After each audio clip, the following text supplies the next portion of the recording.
জানিয়া রুকু সেজদা করবেন। এমন একদিন আসবে আপনার নেক নিয়তের বরকতে আল্লাহ পাক দয়া করে নবীজির পেয়ারা উম্মতের নামাজকে মেরাজ হিসাবে কবুল করে দিন।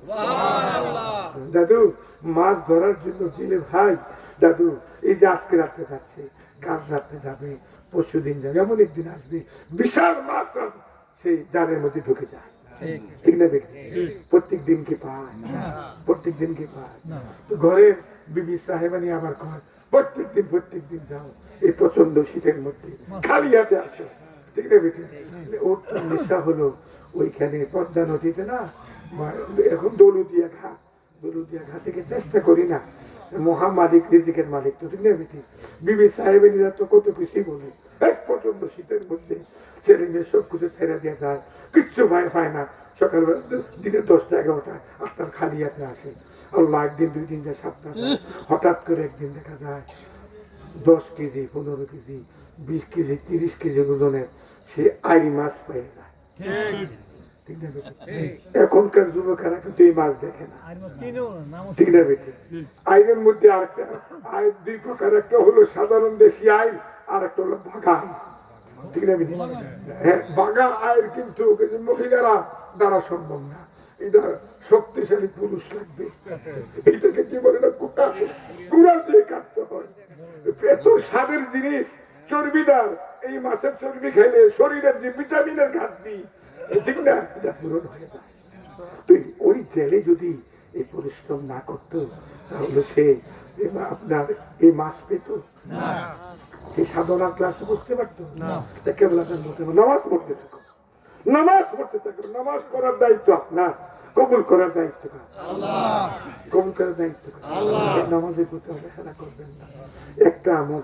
দ্বিতীয় আমল, আজকাল মাহফিলে আমরা ওয়াদা করবো আমরা কোনোদিন দাদু আপন স্ত্রীর সাথে, বিবি সাহেবানের সাথে ভালো মানে খারাপ ব্যবহার করবো না। এই ওয়াজটা শুনে মা বোনেরা আমার প্রতি খুশি লাগে না। জাহাদি সাহেব বহুদিন পরে আমাদের পক্ষে একটা বক্তব্য দিয়ে গেল। ঠিক না বেটি?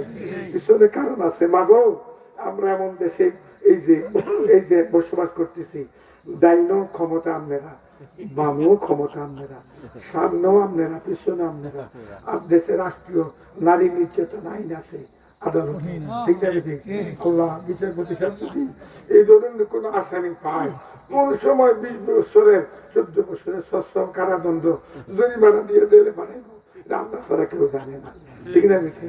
এখন আপনাদের পক্ষে তো দেশি আইন, আমি কি করব? আপনাদের পক্ষেই কথা বলা উচিত। আবার কোন মহিলা যদি কয় না, এই যে ওনার যে মহিলাদের বিরুদ্ধে কথা বলে গেছে, ওনাকে সুলতানপুরের জমিনে আসা যাবে না, আমরা আনা যাবে না, উপায় আছে আমার। ঠিক না বেটি? এই জন্য মহিলাদের সাথে ভালো ব্যবহার করলে পুরুষের মর্যাদা আল্লাহ বাড়ায় না কমায়? বাড়ায় না কমায়? গভীর ভাবে চিন্তা করেন দাদু, আপনি যদি আপন স্ত্রীর সাথে ভালো ব্যবহার করেন, এই মেয়েটা, আপনার মেয়েটা আপনার আপনার স্ত্রী থেকে ভালো ব্যবহার শিখবে, এবং এই মেয়েটা যেখানে যাবে না সেই মেয়েটা উজাড়া হয়ে যাবে। এইগুলো হবে, ওইগুলো হবে। ঠিক না বেটি? আজ কথায় কথায় যদি স্ত্রী মা বাপ নিয়ে যদি আপনি গালিগুলো করেন, ছেলেই ট্রেনিং পাবে, মেয়েও শৃঙ্খল হবে। তাই আমাদের পুরুষ যারা, তাদের উচিত আমাদের আপন স্ত্রীর সাথে আপন সুন্দর ব্যবহার করা। ঠিক না বেটি? কথা যদি না বলে, বেশি যদি সীমা লঙ্ঘন করে ফেলায়, তো আল্লাহর ওয়াস্তে সবাই ঘর থেকে বের হয়ে চায়ের দোকানে গিয়ে বন্ধুর সাথে বসে যাবেন। কি করবেন? এরা আমার যদি সীমা লঙ্ঘন করে ফেলায়, এদের সাথে কুলানো সম্ভব না। ঠিক নাকি দাদু? এই দুইটা আমল করবেন কিনা? চেষ্টা করবো। আচ্ছা, আর 3 নম্বর আমল হলো, মা বোনদেরকে বলছি, মা গো, আপনার স্বামী গরিব হোক বা ধনী হোক, শিক্ষিত হোক আর অশিক্ষিত হোক, আপনি যদি গো মা আপনার স্বামীর সাথে বাদশার মতো ব্যবহার করেন, আপনার স্বামীকে যদি বাদশার মতো ইজ্জত দেন, এই শিক্ষা আপনার মেয়ে পাবে। এবং আপনার স্বামী সুখী হোক আর দুঃখী হোক, এই স্ত্রীর জন্য দোয়া করতেই থাকবে। ঠিক না? আপনারা হলেন যে হোম মিনিস্টার।